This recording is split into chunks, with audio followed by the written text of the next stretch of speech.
Welcome to my podcast. My name is PJ Andy Borda at samahan niyo ako and let's talk about life and how to get through it. This is my podcast, Paano Nga Ba? And today we are going to talk about paano nga ba natin mapaglalabanan ang re-entry syndrome.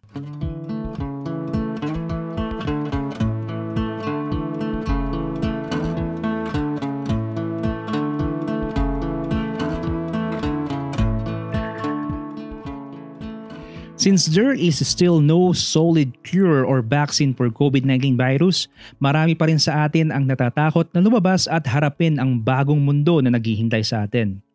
Well, to be honest, takot rin ako syempre na lumabas, especially since I have kids who are considered susceptible to infection dala ng virus na ito. And like most of us who spend almost 3 months staying home, na yung four corners ng bahay na lang ang naging lugar at nagsilbing office, playground at pahingahan natin. Home has been the place for work, rest and play at walang labasan ng matagal na panahon. Kaya naman, di natin masisisi ang ating mga sarili kung nasanay na tayo sa loob ng bahay at ramdam natin na safe tayo rito kaysa sa labas ng ating mga tahanan. But since the world is slowly opening up their economies again, at yung mga restrictions are gradually eased para payagan na muli ang mga tao na bumalik sa trabaho, marami ang nakakaramdam ng reverse culture shock or tawag ng mga psychologists na re-entry syndrome. So, paano nga ba natin mapaglalabanan ang re-entry syndrome? First, what is this re-entry syndrome?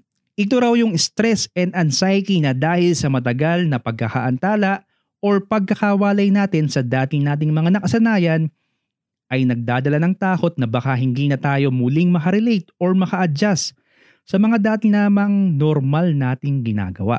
To give an example, ganito yung nararamdaman ng mga OFW na katulad ko kapag magbabalik bayan or uuwi tayo sa lugar natin. Living abroad is hard but coming home is harder. Alam kong maraming OFWs ang makaka-relate dito, di ba? Hindi siya basta madaling adjustment kapag umuwi tayo sa Pinas. Kapag nagbabalik bayan tayo, iba yung pakiramdam kahit na nasa sarili tayong mga tahanan. Para bang bisita tayo sa sarili nating bahay. Ganon yung pakiramdam. At the same time, parang mahirap din agad-agad na makakonect sa ating mga friends and relatives na dati naman ay very normal lang. So parang ganito daw yung re-entry syndrome. You don't just come back, snap your fingers and pick up where you left. Malaking adjustment sa ating lahat lalo na at for more than 2 months, almost everything seems like in slow motion. Tapos babalik ulit tayo sa fast-paced na takbo ng mundo. Kung ganito yung nararamdaman natin sa nalalapit na pagbabalik trabaho or school or anumang pinagkakaabalahan natin, huwag mag-alala dahil normal naman ito. It is very normal to feel this re-entry syndrome. So, paano nga ba natin mapaglalabanan ang re-entry syndrome? We should not rush things. We have to slowly but surely, dahan-dahan, unti-unting mapamiliarize ulit natin ang ating mga sarili sa buhay outside our home. We have to slowly fit ourselves and shape our lives to the new normal na may iba yung pag-iingat dahil wala pa nga ring lunas at patuloy pa rin ang pagtaas at pagdami ng mga cases worldwide. Okay lang din naman na meron tayong some level of anxiety and fear para masigurado natin na pinapollow natin yung mga instructions, mga do's and don'ts at hindi tayo maging reckless putting ourselves and others in danger. Pero dapat iba yung pag-iingat lang, hindi dapat tayo magpanik. So paano nga ba natin mapaglalabanan ang re-entry syndrome? New normals is going to change our lives and will be part of our daily routine. Lagi na tayo magsusot ng face mask. Meron na tayo laging hawak at baon-baon na mga sanitizers. Hindi na tayo makikipagtulakan sa mga elevator or escalators. We will practice physical distancing everywhere. Lagi na munang i-check yung mga temperature natin bago tayo pumasok sa trabaho, banks and malls. If every one of us will follow and obey the rules, it will ease out yung fear, anxiety, or re-entry syndrome na meron tayo or meron yung iba. So paano nga ba natin mapaglalabanan ang re-entry syndrome? We should not ignore yung mga takot na nararamdaman natin or mga bumabagabag sa ating mga isipan. Ang sabi nga, di ba, what is ignored does not necessarily go away. It is important to acknowledge na mayroon tayong ganitong nararamdaman. Admit na may problema in order to find ways to solve it. Isang malaking tulong ang magagawa kung magkokonsult tayo sa ating pamilya at sa ating mga matatalik na kaibigan. Releasing what's inside our hearts and our heads usually lighten the burden. And yung mga advices and counsels ng ibang tao are valuable to put our feelings and thoughts into proper place. And syempre, there are many mental health professionals na makakatulong ng gusto para hindi na lalong ma-intensify pa yung nararamdaman natin. So paano nga ba natin mapaglalabanan ang re-entry syndrome? Acceptance is how we move forward in our new normal. Although yung mga pagtanggap na sinasabi natin is something na hindi natin maaaring ipagpilitan or i-force sa ating mga sarili. Pero tandaan natin na the faster we stop judging our situation, ourselves, yung mga nararamdaman natin and accept na ito na yung bagong normal, mas mabilis na mariresist natin yung anxiety na nararamdaman natin. The basic idea is to put yung focus natin on where it should be. We need to change our perspective and how we see the world. Accept that things have changed and look at it with a different lens. Who knows, kapag ganito ang ginawa natin, may mga bagong ideas na mabubuo sa ating isipan that will bring us and lead us to a better and brighter future. So paano nga ba natin mapaglalabanan ang re-entry syndrome? We should also learn defense para mapaglabanan natin ang re-entry syndrome. Maraming toxic sa paligid natin, especially this time of social media. Maraming mga tao ang nagpo-post na at nag-share ng mga bagay na hindi nakakatulong mabawasan ng ating pag-alala. Some people find pleasure sa pagpapalaganap ng negative thoughts and ideas. If seeing and reading and hearing all of this makes you feel down and not good about yourself and the world, the good thing is you can mute them or choose to block them from your screen. Ikaw ang may hawak kung ano at sino-sino ang papayagan mong mag-feed sa thoughts and feelings mo.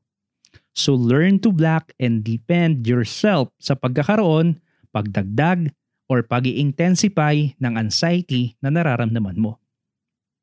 So, paano nga ba natin mapaglalabanan ang re-entry syndrome? I mentioned it before and I will mention it again. We should focus or dapat mag-focus lang tayo sa mga bagay na may kakayanang tayong i-control. We should learn to focus on the things we can control. Tayo mismo ang gumawa ng paraan para mabago ang mga iniisip at pinoproblema natin na siyang nakakaapekto sa ating nararamdaman. Yung mga negative thoughts, palitan mo ng positive thoughts. It will surely help and influence yung nararamdaman mo. For example, you are overwhelmed by your kids being so noisy and screaming all the time sa bahay at gusto mo na silang bulyawan at sigawan. Pause. Take a deep breath. And ganito ang isipin mo. Be thankful that they are safe at home, healthy sila at malayo sa sakit. Di ba kapag ganito yung inisip mo, gagaan yung kalooban mo? If you always have this conversation with yourself, aminin natin na madalas natin kausap yung sarili natin. We ask questions to ourselves na tayo rin naman ang sumasagot. So when your conversations with yourself is leaning to the ugly, dreadful, frightening thoughts, ikaw na ang magbago. Sabi nga, like camera lens, we can choose where and what to zoom into. Saan mo gustong mag-focus? Sa mga pangit na nangyayari sa paligid? Or sa mga blessings na natanggap mo at matatanggap mo pa? When our minds are not cluttered with negative ideas and negative thoughts, mas madaling mag-isip ng solusyon at mas malinaw yung planong gagawin natin. So, paano nga ba natin mapaglalabanan ang re-entry syndrome? Acknowledge that we have a problem and seek for help. Learn to accept that the world has changed. Be in the defensive and blocking toxic ideas and people in our lives and change the course of our thoughts to have a clear perspective of the situation. Then hopefully by doing all of this, we will be ready to step outside and face a new world waiting for all of us. Napakadami pang pwedeng sabihin at pag-usapan, but I would like to end this podcast with these verses in Proverbs 3:5-6. Sabi doon, trust in the Lord with all your heart and do not depend on your own understanding. In all your ways acknowledge Him and He shall direct your paths. Sa pagbabalik natin sa trabaho, eskwela, at kung ano-ano pang pinagkakaabalahan natin sa buhay, nothing is certain outside. Nandyan pa rin yung COVID-19 as we step out of the comfort of our homes. Pero instead na matakot tayo, bakit di na lang tayo magtiwala sa Panginoon? Let us acknowledge that He is Lord over everything, even this virus. Sa Kanya tayo mag-focus. Sa Kanya tayo mag-concentrate. Sa Kanya natin ibigay ang ating pananampalataya. And surely, gaya ng Kanyang sinabi sa Kanyang mga salita, He will make our paths straight and He shall direct our paths. Salamat for joining my podcast. I hope you learned something and I hope you enjoy listening to it. Let me know your thoughts and I hope to see you again on our next episode.